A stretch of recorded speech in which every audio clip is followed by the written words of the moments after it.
لوگ جو آلریڈی جن کو الرجیز کی شکایت ہوتی ہے، الرجیز کی شکایت سے میری مراد یہ ہے کہ جو آلریڈی جن کو چھینکیں آ رہی ہوتی ہیں، ان کی جو سانس کی نالیاں ہیں وہ بہت زیادہ حساس ہوتی ہیں کسی بھی آلودہ چیز کے لیے، جس میں دھواں، ڈسٹ، پولن، پرفیوم، کچھ بھی. یہ لوگ جو ہیں ان میں سانس کی بیماریاں، ان میں نزلہ زکام، اس میں چھینکیں، جلد کی بیماریاں، آنکھوں میں خارش ہونا، یہ آج کل بہت زیادہ. اس کا طریقہ علاج یہ ہوتا ہے کہ پہلے تو کوشش یہ کریں کہ آپ یہ فائنڈ آؤٹ کریں، آپ تلاش کریں کہ کس چیز کو آپ الرجک. اور سانس کی نالیوں کو کھولنے کے لیے جو دوائیاں ہوتی ہیں وہ نیبولائزر ایک مشین ہوتی ہے ہمارے پاس، اس میں دی جاتی ہیں تاکہ وہ ڈائریکٹلی نیبولائزر ماسک اس کے ساتھ اٹیچڈ ہوتا ہے اور وہ مشین ہوتی ہے جو اس دوائی کو تھوڑا سا اس کے بناتی ہے بخارات. السلام علیکم ناظرین، کیو ایس ہیلتھ میں آپ سب کو خوش آمدید. میں ڈاکٹر ارماڈا. ناظرین، آج کل آلودگی کی شرح میں دن بدن اضافہ دیکھنے کو مل رہا ہے. اسپیشلی لاہور کی اگر ہم بات کریں تو ورلڈ نمبر 1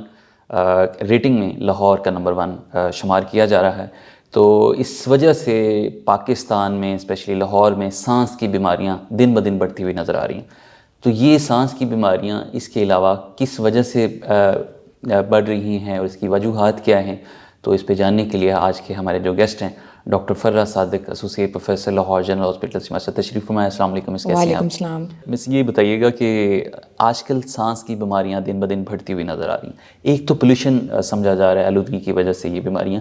دوسری کیا ریزن آپ سمجھتے ہیں کس وجہ سے یہ ہو رہا ہے؟ اچھا، اس میں جو لوگ جو آلریڈی جن کو الرجیز کی شکایت ہوتی ہے، الرجیز کی شکایت سے میری مراد یہ ہے کہ جو آلریڈی جن کو چھینکیں آ رہی ہوتی ہیں، ذرا سی ڈسٹ ہو یا پولن والے سیزن میں جن کو چھینکیں آ رہی ہوتی ہیں، یا جن کو سکن الرجیز ہوتی ہیں، یعنی کہ مختلف قسم کے ایگزما یا خارش وغیرہ ہوتی ہے، یا پرفیوم سے بعض اوقات الرجی ہوتی ہے. تو جو ایسے لوگ ہوتے ہیں، جب وہ یہاں موسم جب چینج ہوتا ہے ہمارا، اور اس میں آپ کو پتہ ہے کہ ایک تو کلائمیٹ چینج اور جب ویدر چینج ہوتا ہے وہ، اور سیکنڈلی جو ہماری یہ جو دن بدن بڑھتی ہوئی جو گاڑیاں ہیں، فیکٹریز کا جو دھواں ہے، یہ ساری دھواں مل کے جو ہے یہ اسموگ جو بنا رہا ہے. اسپیشلی آج کل یہ دیکھا جا رہا ہے کہ اس سے جو یہ الرجی والے جو لوگ ہیں زیادہ ہٹ ہو رہے ہیں. نارمل لوگ بھی ہٹ ہو رہے ہیں، لیکن الرجی والے لوگ جو ہیں وہ اس سے زیادہ ہٹ ہو رہے ہیں، کیونکہ ان کے اندر آلریڈی ٹینڈنسی ہے کہ ان کی جو سانس کی نالیاں ہیں وہ بہت زیادہ حساس ہوتی ہیں کسی بھی آلودہ چیز کے لیے، جس میں دھواں، ڈسٹ، پولن، پرفیوم، کچھ بھی ہو سکتا ہے. تو اس لیے یہ لوگ جو ہیں ان میں سانس کی بیماریاں، ان میں نزلہ زکام، ان میں چھینکیں، جلد کی بیماریاں، آنکھوں میں خارش ہونا، یہ آج کل بہت زیادہ ہو گیا ہے. ٹھیک ہے، اور چونکہ بارش نہیں ہو رہی ہے اور ہوا جو ہے وہ بے حد زیادہ گندی ہو چکی ہوئی ہے، تو یہ الرجی پرون انڈیویجول زیادہ ہٹ ہو رہے ہیں. بالعموم جو ہیں یہ ہٹ ہو رہے ہیں، لیکن نارمل لوگ جو ہیں وہ بھی اس سے متاثر ہوئے بغیر نہیں رہ پا رہے. ٹھیک ہے. اچھا میم، جیسے آپ نے بات کی الرجی اور دمہ کے جو پیشنٹ ہیں آج کل اس سیزن میں، ان کو کیا احتیاطی تدابیر کرنی چاہیے اور ان کا علاج کیا ہے؟ اچھا، اس میں یہ ہے کہ اس سیزن میں تو ان کو ماسک کے بغیر نہیں جانا چاہیے. ماسک یا گوگلز وغیرہ لگائیں تاکہ کم سے کم ان کا ایکسپوجر ہو یہ جو گندی آب و ہوا ہے اس میں. اور دوسرا ان کو یہ کرنا چاہیے کہ جس طرح فلو جو ہے وہ سیزنل فلو جو ہے وہ سردیوں کے موسم میں جو ہے وہ بہت زیادہ پھیل جاتا ہے، وائرل ہوتا ہے وہ عام طور پہ، تو اس کی ایئرلی ویکسینیشن اگر وہ کروا لیں تو اس سے کافی حد تک جو ہے وہ بچت ہو جاتی ہے. کیونکہ ایک تو گندی ہوا اور اوپر سے اگر وائرل انفیکشن ہو جائے تو یہ دونوں چیزیں مل کے، یعنی انفیکشن جو جراثیم کا ہے وہ، اور جمع گندی ہوا، یہ دونوں چیزیں پھر مل کے اگر ہٹ کریں گے تو پھر وہ کافی زیادہ سیویئر اٹیک ہو سکتا ہے دمے کا یا الرجک ایزما کا. اور اس کے علاوہ یہ ہے کہ ان کو پانی بہت زیادہ پینا چاہیے، ڈائٹ کا اپنا خیال رکھنا چاہیے، کیونکہ ڈائٹ جو ہے وہ ڈائریکٹلی رسپانسبل ہوتی ہے آپ کی قوت مدافعت کے ساتھ. تو قوت مدافعت جو ہوتی ہے، جو آپ کے جسم میں اینٹی باڈیز ہوتی ہیں، یہ پروٹینز کی بنی ہوتی ہیں. تو پروٹین ڈائٹ جو ہے وہ اسپیشلی اس کو سٹک کرنا چاہیے، ہیلدی ڈائٹ کو سٹک کرنا چاہیے، اور اس میں ان ہیلدی ڈائٹ آپ کی بالکل نہیں ہونی چاہیے.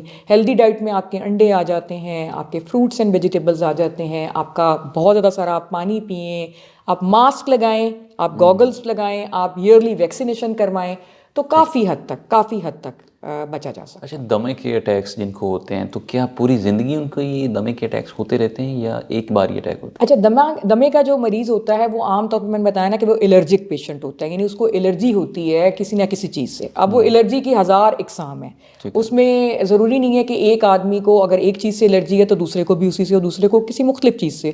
ہوگی. یا بعض اوقات ایسا بھی ہوتا ہے کہ ایک انسان کو 2-3 چیزوں سے الرجی ہوتی ہے یا 2-3 سے زیادہ چیزوں سے الرجی ہوتی ہے. اب الرجی کا مطلب بیسکلی یہ ہے کہ جب وہ چیز جس سے اس کو الرجی ہے وہ اس کی سانس کی نالی میں انٹر ہوگی ناک کے ذریعے, تو ناک کو پہلے وہ اریٹیٹ کرے گی, تنگ کرے گی, اور وہاں پر رطوبتیں بڑھ جائیں گی جس کی وجہ سے آپ کی ناک بہنا شروع ہو جائے گی, آپ کو چھینکیں آنا شروع ہو جائیں گی. اچھا, ناک جو ہے وہ پھر گلے میں, گلے کو وہ اریٹیٹ کرے گی وہ چیز, تو اس کی سوزش ہو جائے گی, گلا خراب ہو جائے گا. گلے سے اگر وہ نیچے جائے گی تو پھر سانس کی نالیاں جو ہیں وہ افیکٹ ہوں گی. وہ سانس کی نالیاں جو ہیں ان کا ایک دفاعی میکانزم یہ ہوتا ہے کہ وہ اس الرجن کو دیکھ کے, یعنی جو گندی چیز آ رہی ہے جس سے ان کے خیال میں نقصان دہ ہے, اللہ نے ہمارے اندر یہ چیز بنائی ہے کہ وہ سانس کی نالی جو ہے وہ سکڑ جائے گی. اب وہ جب سکڑ جائے گی تو مقصد تو اس کا یہ ہے کہ وہ اندر نہ جائے, مزید نہ جائے, لیکن سانس لینے میں آپ کو جو ہے وہ دشواری ہوگی. تو ایک ایسا بندہ جس کو الرجی ہے کسی بھی چیز سے, جب بھی وہ اس سے ایکسپوز ہوگا, زندگی میں کبھی بھی ایکسپوز ہوگا, تو وہ اس کو دمے کا اٹیک ہو سکتا ہے. تو دمے کا اٹیک کسی وقت بھی ہو سکتا ہے, اور دمے کے اٹیک میں مینلی جو ہے وہ الرجی جو ہے وہ ریزن ہے جو کہ دیکھنے میں آ رہی ہے. اور وہ اس لیے ہوتی ہے کہ آپ کی سانس کی نالیاں جو ہوتی ہیں وہ سکڑتی ہیں, جس کی وجہ سے وہ سانس لینے میں آپ کو پرابلم ہوتی ہے, حالانکہ مقصد اس کا دفاعی ہوتا ہے. اس کے علاوہ دوسری جو چینج آتی ہے سانس کی نالی میں وہ یہ ہوتی ہے کہ رطوبتیں بڑھ جاتی ہیں تاکہ وہ اس کو فلش اوے کر دیں, یعنی دھو دیں اور وہ باہر نکل جائے. تو اس کی وجہ سے بلغم پروڈیوس ہوتی ہے اور کھانسی آتی ہے. وہ بھی ایک دفاعی نظام ہے کہ کھانسی اور بلغم اور سکڑنا, یہ تینوں چیزیں بیسکلی اس لیے ہیں کہ وہ آگے نہ جائیں, مزید آگے نہ جائیں. لیکن مریض بہرحال اس سے تنگ ہوتا ہے کہ کھانسی بھی آتی ہے, بلغم بھی آتی ہے, اور ساتھ سانس کی نالی جب سکڑتی ہے تو وہ مسئلہ اس کے لیے بنتا ہے. تو دمے کا اٹیک ہو سکتا ہے, بالکل ہو سکتا ہے, زندگی میں کسی بھی وقت ہو سکتا ہے. اور جب بھی وہ اس الرجن کو, جس سے کہ وہ سینسٹیو ہے, چاہے وہ ڈسٹ کو سینسٹیو ہے, چاہے وہ پولن کو ہے, چاہے وہ پرفیوم کو ہے, چاہے وہ کوئی پالتو جانور کو ہے, جب بھی وہ اس کو ایکسپوز ہوگا اس کو الرجی کا اٹیک ہو سکتا ہے.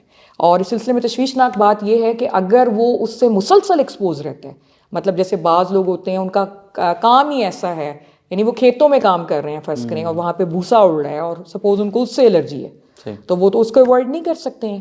تو پھر ان کو وہ جو دمہ ہوتا ہے وہ پرماننٹ رہتا ہے, یعنی پرماننٹ ان کی سانس کی نالیاں سکڑی رہتی ہیں, ان کو پرماننٹ مستقل طور پہ وہ کھانسی رہتی ہے اور وہ بلغم رہتی ہے. ٹھیک ہے, تو وہ مستقل ایک عذاب میں گرفتار ہوتے ہیں. لیکن چونکہ وہ ان کا پیشہ ہوتا ہے وہ اس کو چھوڑ بھی نہیں سکتے. تو ضروری نہیں ہے کہ یہ اٹیکس کی شکل میں آئے, یہ مسلسل بھی رہ سکتا ہے اگر وہ الرجن مسلسل آپ کے ساتھ موجود ہے. اس کا طریقہ علاج کیا ہے وہ بتائیے. اس کا طریقہ علاج یہ ہوتا ہے کہ پہلے تو کوشش یہ کریں کہ آپ یہ فائنڈ آؤٹ کریں, آپ تلاش کریں کہ کس چیز کو آپ الرجک ہیں.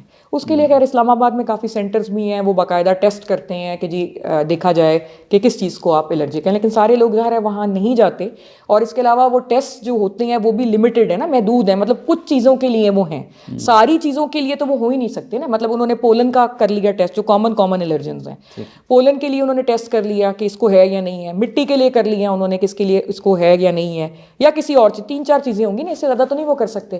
لیکن اس کے علاوہ پتہ نہیں کون کون سی اور چیزیں ہیں جن کو آپ الرجک ہیں, تو ان سے تو آپ بچ جائیں گے, تو باقیوں سے تو نہیں بچ سکیں گے. لیکن with the passage of time جو ایسے مریض ہوتے ہیں جو الرجی کے ہوتے ہیں, ان کو پتہ چل جاتا ہے کہ اس چیز سے ہم ایکسپوز ہوتے ہیں تو ہمیں زیادہ مسئلہ ہوتا ہے. یعنی کہ اگر ڈسٹ الرجی ہے تو ظاہر ہے کہ وہ جب ڈسٹ کے پاس جائے گا تو اس کو چھینکیں اور طبیعت خراب اس کی ہونا شروع ہو جائے گی, تو اس کو آئیڈیا ہو جائے گا. جتنا اگر کسی کو کسی پالتو جانور سے الرجی ہے یا کارپیٹ سے ہے تو اس کو آئیڈیا ہو جائے گا. پہلی بات تو یہ ہے کہ آپ کوشش کریں کہ جتنا ہو سکے اس کو ایوائڈ کریں, اور اگر آپ کو اس کے پاس جانا پڑتا ہے تو پھر فل احتیاطی تدابیر لے کے جائیں, یعنی ماسک وغیرہ لگا کے جائیں, گوگلز وغیرہ جو ہے وہ لگا کے جائیں. تو یہ تو ہو گئی حفاظتی طریقہ. علاج یہ کہ اگر ایک دفعہ ہو گیا ہے پھر کیا کریں. پھر یہ کریں آپ کہ ایک تو اس چیز کے پاس بالکل نہ جائیں, ادھر سے تو بالکل دور چلے جائیں. دوسرا یہ کہ فوری طور پہ اپنے میڈیکل اسپیشلسٹ کے پاس جائیں, وہ آپ کو ایسی دوائیاں تجویز کرے گا جو کہ آپ کی سانس کی نالیوں کو کھولے گی. اور وہ سانس کی نالیوں کو کھولنے کے لیے جو دوائیاں ہوتی ہیں وہ نیبولائزر ایک مشین ہوتی ہے ہمارے پاس, اس میں دی جاتی ہیں تاکہ وہ ڈائریکٹلی نیبولائزر ماسک اس کے ساتھ اٹیچڈ ہوتا ہے, اور وہ مشین ہوتی ہے جو اس دوائی کو تھوڑا سا اس کے بناتی ہے, بخارات وغیرہ بناتی ہے, اور وہ بخارات ماسک کے ذریعے ڈائریکٹلی آپ کی سانس کی نالیوں میں جاتے ہیں. تو وہ سب سے زیادہ مؤثر ہوتا ہے. مطلب اس میں کھانسی کے جو شربت وغیرہ ہم دے رہے ہوتے ہیں وہ اتنے مؤثر نہیں ہوتے, کیونکہ شربت آپ دے رہے ہیں, کوئی گولی دے رہے ہیں, وہ پہلے خون میں جائے گی, خون سے وہ پھر آگے جائے گی آپ کے پھیپھڑوں وغیرہ میں جائے گی, اور اس کے علاوہ خون میں جب وہ شامل ہو گئے تو اس کے دوسرے اعضاء کے اوپر بھی مضر اثرات ہوں گے. جبکہ یہ جو دوائی ہے جو نیبولائزر کے ذریعے جا رہی ہے یہ ڈائریکٹلی صرف آپ کی سانس کی نالیوں کے اوپر افیکٹ کرے گی, جس کی وجہ سے مؤثر بھی زیادہ ہوگی اور اس کے سائیڈ افیکٹس یعنی مضر اثرات بھی کم سے کم ہوں گے. تو یہ جب ایکیوٹ اٹیک ہوتا ہے, یعنی جب مریض کی کافی بری حالت ہوتی ہے, تو ہم اس کو ایڈوائز کرتے ہیں کہ وہ نیبولائزر لے. اور میں یہ سجیسٹ کرتی ہوں کہ ایسے مریض جو الرجی کے مریض ہیں, جن کو یہ اکثر مسئلہ رہتا ہے, وہ گھر میں ایک نیبولائزر رکھ لیں جو 4 سے 5 ہزار روپے کا مل جاتا ہے. تو وہ بہت بہت زیادہ مؤثر ہے. اچھا, جو وہ نہیں افورڈ کرتے ان کے لیے انہیلرز ہوتے ہیں, جن کو عام اسلام میں جو ہمارے ناظرین ہیں وہ پمپ کہتے ہیں, یا کچھ جو گاؤں کے لوگ ہیں وہ اسے حکے کے نام سے بھی وہ کہتے ہیں کہ حکا ہے. تو وہ پمپ یا انہیلرز جو ہیں وہ ان کو دیے جاتے ہیں. اگین ان کا یہی کام ہے کہ وہ ڈائریکٹلی آپ کی سانس کی نالی میں جائیں. یعنی گولی اور کف سرپس کو میں کنڈیم کر رہی ہوں کہ وہ نہ لیں. آپ کوشش یہ کریں کہ جو آپ کو جب سیویئر اٹیک ہے تو آپ ان چیزوں پر آئیں. اس میں نیبولائزر بیسٹ ہے اور انہیلر دوسرے نمبر پہ ہے. اب انہیلر لینے کی جو ٹیکنیک ہے نا وہ بھی لوگوں کو نہیں آتی. تو وہ اب عام طور پہ ہم یہی دیکھتے ہیں کہ جی مریض کو انہیلر ڈاکٹر پرسکرائب کرتا ہے لیکن مریض ٹھیک ہی نہیں ہو رہا. تو مریض کو ڈاکٹرز نہیں پوچھتے کہ بھائی آپ کس طرح سے انہیلر لے رہے ہیں. تو انہیلر لینے کی جو ترکیب ہوتی ہے, طریقہ کار ہوتا ہے, وہ میں تھوڑا سا آپ کا ٹائم لوں گی اور اس پلیٹ فارم سے میں کوشش کروں گی کہ پتہ چل جائے. اس میں طریقہ کار یہ ہوتا ہے کہ پہلے آپ اس کو ہلاتے ہیں, شیک کرتے ہیں. شیک کرنے کے بعد آپ اپنے سانس کو باہر نکالیں. آپ نے اس سانس کو باہر نکالا. اس کے بعد اس کے 2 سرے ہوتے ہیں جو انہیلر ہوتا ہے. ایک ماؤتھ پیس ہوتا ہے جو منہ میں رکھا جاتا ہے, اور دوسرا جو ہوتا ہے وہ آپ دباتے ہیں. تو جو ماؤتھ پیس ہوتا ہے, جب آپ نے ہوا اپنے جسم کی پھیپھڑوں کی باہر نکال لی ہے تو ماؤتھ پیس پھر آپ منہ کے اندر رکھتے ہیں اور اوپر سے اس کو دباتے ہیں. دوائی کی دھار جب آپ کے اندر محسوس ہوتی ہے تو اس دھار کے ساتھ ہی آپ سانس بھی اندر لیتے ہیں, اور اس کو جس حد تک آپ روک سکتے ہیں, یعنی دوائی والا سانس جو آپ نے اندر لیا ہوا ہے اس کو جس حد تک آپ اندر روک کے رکھ سکتے ہیں, یعنی 10 سیکنڈ 15 سیکنڈ یا جتنی بھی آپ کی استطاعت ہے, آپ اس کو روک کے رکھیں اور پھر اس کے بعد سانس کو باہر نکالیں.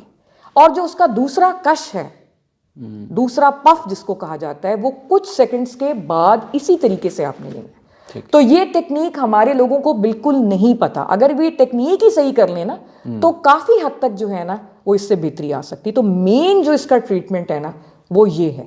اور یہ ٹریٹمنٹ آپ کو کون بتائے گا, کس ڈوز میں آپ نے لینا ہے, کتنی دفعہ لینا ہے, اس کے بعد آپ نے کیا کرنا ہے, یعنی کلی کرنی ہے یا نہیں کرنی, کیونکہ کافی دوائی کی مقدار جو وہ آپ کے منہ میں بھی چپک جاتی ہے. تو ظاہر ہے کہ وہ ہم نہیں چاہتے کہ وہاں پہ چپکے. یہ ساری چیزیں آپ کو بتاتا ہے آپ کا میڈیکل اسپیشلسٹ. تو اس لیے آپ کو جب سانس میں دشواری ہو, اسپیشلی الرجی والے انڈیویجولس کو, اور کھانسی آئے بلغم کے ساتھ, تو آپ فوری طور پہ, نہ بھی بلغم کے ساتھ آئے تو فوری طور پہ جو ہے وہ ڈاکٹر سے رابطہ کریں. ایک اور چیز میں بتا دوں, دمے کی جو کھانسی ہے یا جو سانس کا پھولنا ہوتا ہے, اس کا ٹپیکل جو ٹائم ہوتا ہے وہ رات کو ہوتا ہے یا صبح فجر کے ٹائم ہوتا ہے. اور وہ سانس کا پھولنا بھی ہو سکتا ہے, وہ خشک کھانسی بھی ہو سکتی ہے, اور اس میں آپ کی چھاتی جکڑی ہوئی ہے, یہ فیلنگز بھی اس میں آ سکتی ہیں. اور اس کا ٹپیکل ٹائم جو ہے وہ رات ہے یا صبح ہے. تو اگر آپ کو کوئی ایسی علامات آتی ہیں تو اس کا مطلب ہے کہ شاید آپ کو دمے کا اٹیک ہے. اور یہ کنفرم کیسے ہوگا, اگر آپ اپنے ڈاکٹر کے پاس جائیں. بہت شکریہ جی. ناظرین ہمارے ساتھ موجود تھیں ڈاکٹر فرا, associate professor internal medicine Lahore, general hospital Lahore سے اپنی قیمتی آراء سے ہمیں آگاہ کر رہی تھی.